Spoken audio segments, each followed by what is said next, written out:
Alright, everybody quiet, quiet. Get comfy. It's Gentleman's Story Time. 29020, Volume 2, Sun's Dawn, The Last Year of the First Era, by Karlovac Townway. Three suns dawned, 2920, the Isle of Orteum, Somerset. Sotha Sil watched the initiates float one by one up to the oasum tree, taking a fruit or a flower from its high branches before dropping back to the ground with varying degrees of grace. He took a moment while nodding his head in approval to admire the day. The whitewashed statue of Ciribane, which the great mage was said to have posed for in ancient days, stood at the precipice of the cliff overlooking the bay.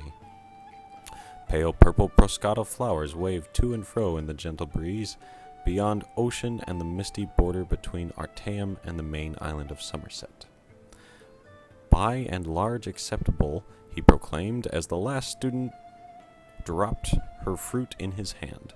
With a wave of his hand, the fruit and flowers were back in the tree. With another wave, the students had formed into position in a semicircle around the sorcerer. He pulled a small, fibrous ball about a foot in diameter from his white robes. "What is this?" The students understood this test. It asked them to cast a spell of identification on the mysterious object. Each initiate closed his or her eyes and imagined the ball in the realm of the universal truth. Its energy had a unique resonance, as all physical and spiritual matter does. A negative aspect, a duplicate version, relative paths, true meaning, a song in the cosmos, a texture in the fabric of space, a faucet of being that has always existed and always will exist. "A ball," said a young Nord named Wellig, which brought giggles from some of the younger initiates, but a frown from most, including Sotha Sil. "If you must be stupid, at least be amusing," growled the sorcerer, and then looked at a young, dark-haired Altmer lass who looked confused. "Lilatha, do you know?" "It's Grom," said Lilatha uncertainly. "What the drogmef after they've Carvinasum. Carvinasum, but very good nonetheless," said Sotha Sil. "Now tell me, what does that mean?" "I don't know," admitted Lilatha. The rest of the students also shook their heads. "There are layers to understanding all things," said Sotha Sil. "The common man looks at an object and fits it into a place in his way of thinking. Those skilled in the old ways, in the way of Psijic and mysticism, can see an object and identify it by its proper role. But one more layer is needed to be peeled back to achieve understanding. You must identify the object by its role and its truth and interrupt that meaning. In this case, this ball is indeed Grom, which is a substance created by the Drogue, an underwater race in the north and western parts of the continent. For 1 year of their life, they undergo Carvinasum,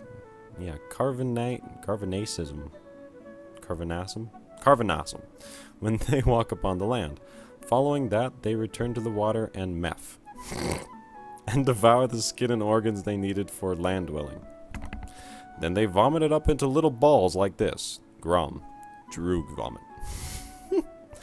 The students looked at the ball a little queasily, so the Sil always loved this lesson. Four suns dawned, 2920, the Imperial City, Cyrodiil. "Spies," muttered the Emperor, sitting in his bath, staring at a lamp on his foot. "How do you put a lamp on your foot?"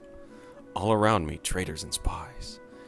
His mistress Regia washed his back, her legs wrapped around his waist. She knew after all these many years when to be sensual and when to be sexual. When he was in a mood like this, it was best to be calmly, soothingly, seductively sensual, and not to say a word unless he asked her a direct question. Which he did. "What do you think when a fellow steps on his Imperial Majesty's foot and says, 'I'm sorry, Your Imperial Majesty'? Don't you think 'Pardon me, Your Imperial Majesty' is more appropriate? 'I'm sorry,' that almost sounds like the bastard Argonian was sorry I am His Imperial Majesty." "That he hopes we lose the war with Morrowind, that's what it sounds like." "What would make you feel better?" asked Regia. Would you like him flogged? He is only, as you say, the battle chief of Southrest. It would teach him to mind where he's stepping. My father would have flogged him, my grandfather would have killed him, the Emperor grumbled, but I don't mind if they all step on my feet, provided they respect me and don't plot against me. You must trust someone. Only you, smiled the Emperor, turning slightly to give Rija a kiss. And my son Julik, I suppose, though I wish he were a little more cautious. And your council and the potentate? Asked Rija. A pack of spies and a snake, laughed the Emperor, kissing his mistress again. He's got a mistress. As they began to make love, he whispered, oh, Jesus. As long as you're true, I can handle the world. I love these books, man. 13 Suns Dawn, 2920 Mournhold Morrowind. Tarilla stood at the black, bejeweled city gates. A wind howled around her, but she felt nothing. The Duke had been furious upon hearing his favorite mistress was pregnant and cast her from his sight. Oh, shit! There you go. She tried again and again to see him, but his guards turned her away. This guy's a dick. Yes, all these books are vanilla.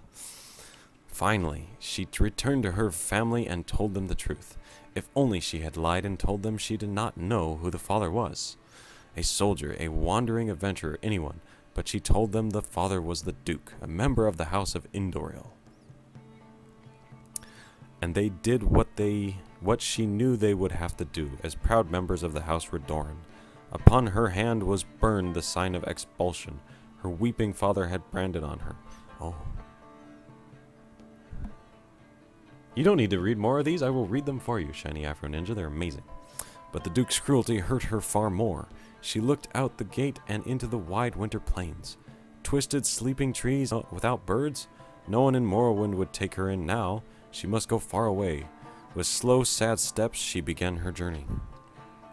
16 Suns Dawn, 2920. Senshul Anaquina, modern day elsewhere. What troubles you? Asked Queen Hasama, noticing her husband's sour mood. At the end of most lovers' days, he was in excellent mood, dancing in the ballroom with all the guests, but tonight he retired early. When she found him, he was curled in the bed, frowning.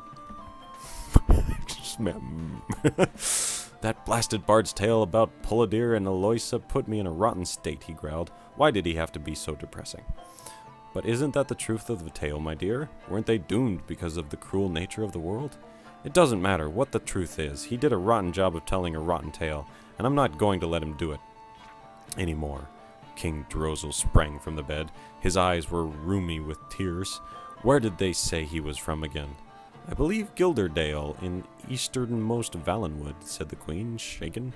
My husband, what are you going to do? Drozel was out of the room and in a single spring, bounding up the stairs to his tower. If Queen Hasama knew what her husband was going to do, she did not try to stop him. He had been erratic of late, prone to fits and even occasional seizures.